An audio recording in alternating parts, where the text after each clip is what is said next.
Was it good for you?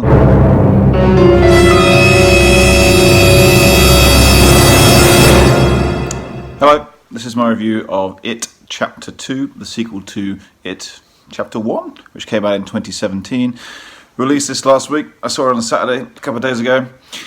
It was the first grown-up novel I bought. I remember buying it in Asda when I think I was 10. It's like 1,000 pages long, so I don't know how I thought I'd read it at the age of 10, but I did. I don't think I understood any of the violence or the sexy bits, but I was quite excited about seeing the film in 2017.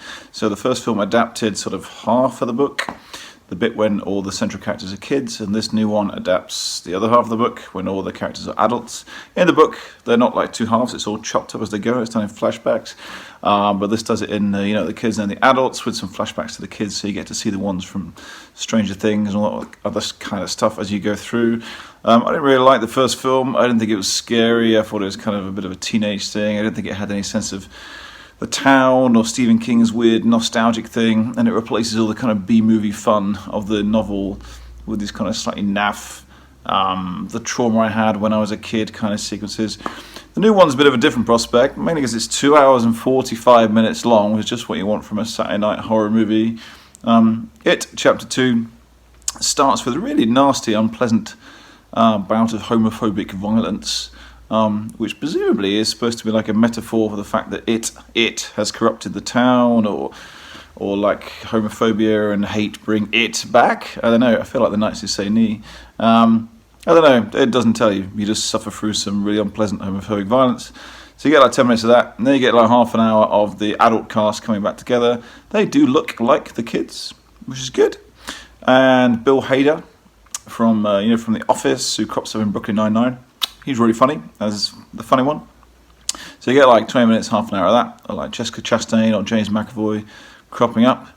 Then you get, I think it's about an hour, or an hour and 20, it felt like about 5 hours, of just no plot, but relentless set pieces, where they go to a hotel and they keep discussing how they're going to leave the hotel because they're all scared, and they're all supposed to go and remember something. So basically what happens is everyone goes somewhere, has a flashback to as a kid, how they got involved in some horror set piece, and then they have another horror set piece as an adult. So you suffer through about 12 of those, by which time you've been in the cinema for about 3 hours or something. I think it's about 90 minutes. And then you get, another 10 minutes of exposition or something. In the book, I think it turns out to be like defeated by a giant space turtle or something. Well, you don't really get that in the film. And then you get like another 40 minutes of them going to defeat it, which I think is 40 minutes, but it becomes interminable. I remember the 90s miniseries pretty well, with Tim Curry as the clown. I remember him being quite scary and quite fun. This clown is really try-hard, he's got like fangs, and he lurches at you and he bites you and all that kind of stuff. It's a really self-defeating film. Once you've had 10 set pieces in a row where every time somebody turns around there's a zombie standing behind them, you start to think like, God, it'd be more frightening if somebody turned around and there wasn't a zombie behind them. Every single scene is just some kind of horror set piece, none of which accumulate any kind of narrative. It's just like an episodic little bit of nonsense.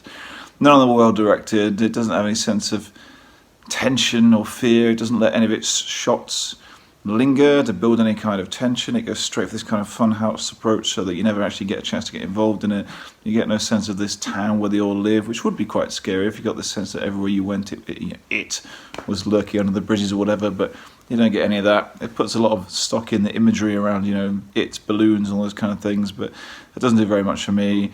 It becomes kind of absurd to the point where somebody walks up to like a statue of a local horse or something. This doesn't actually happen, but just as an example. And then like the evil horse will lurch alive and chase them down the road, and they'll enter a room and like, oh my God, I'm safe, and turn around, there'll be the zombie of their dead grandmother or something. It just goes on and on and on until I got completely fed up with it. It's not scary, it's not tense, it's not involving, because you don't really care about any of these people.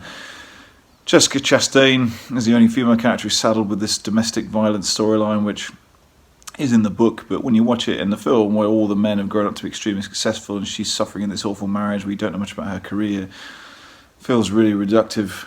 And the film really unwisely throws in a couple of direct homages to much better films, so you get a bit where it directly just steals a shot from The Thing, which I guess would be described by the filmmakers as an homage, but it's just a steal, and then you get a whole 5-minute scene devoted to the same thing that happens in The Thing. Or again, they directly reference The Shining at one point, and that makes you think like, wow, there are much better Stephen King films out there than this one. Stephen King himself pops up for about 2 minutes, not looking embarrassed by the whole thing. Probably because the first one made like Marvel movie, box office worldwide, and maybe this one will do the same. I don't know. I found it a fairly relentless grind. In the novel, at the end, they fight a giant spider. And in the miniseries in the 90s, they fought a giant spider.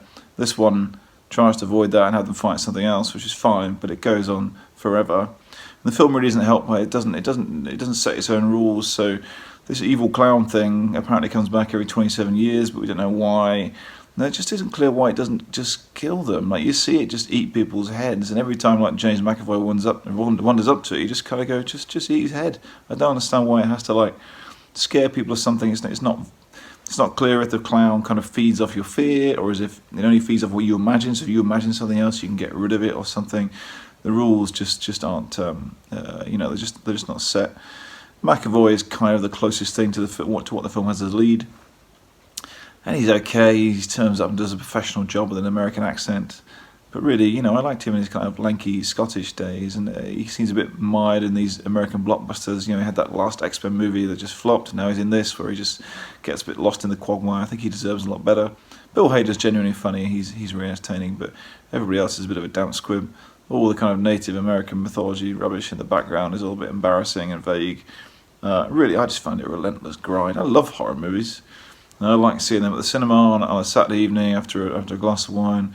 But 2 hours 45 of just relentless jump scares with no sense of tension just made me sit there and think like, wow, the Shining is so brilliant, how it builds up that sense of being in the light and in space, or as in wide space, and how frightening that is, or Misery like gets such tension together out of such a narrow scenario. All the really great adaptations like The Shawshank Redemption and those kind of things. But this really is just rubbish. It's a massive box office. It's like the biggest horror movie of all time, if you don't, take into account inflation, which implies it's somewhere on the same scale as, The Exorcist, or, like modern classics like The Blair Witch Project or Hereditary or Creep or those kind of things, which is not. It's rubbish. It might be fun for teenagers, and maybe it's a good kind of starter movie if you just get into horror. But at 2 hours 45 minutes, you'd be better just going down to your own basement and shouting at each other. I found it a relentlessly dull grind. I thought it was tripe. It's a shame that it's been such a big hit, really, because there are some good adaptations to be made of King novels, and I think it in itself, could actually be quite sinister and quite interesting. But you'd have to have a clown that kind of like laughs and seems fun and draws you in and then eats your face, rather than stands there going like, I'm going to eat your face. Come here, come here, come here. Which is rubbish. So, yeah. Was it good for you? It wasn't good for me. So I can't recommend this one. Go and watch The Shining instead. The bit with the blood coming out of the elevators is like scarier than the 7 hours that I spent watching the It movies all put together. Or go and watch Tim Curry in the 90s one. Or go and watch Tim Curry in the Rocky Horror Picture Show, which is more fun than all of these things put together. Yeah, I thought it was rubbish. I did not enjoy it.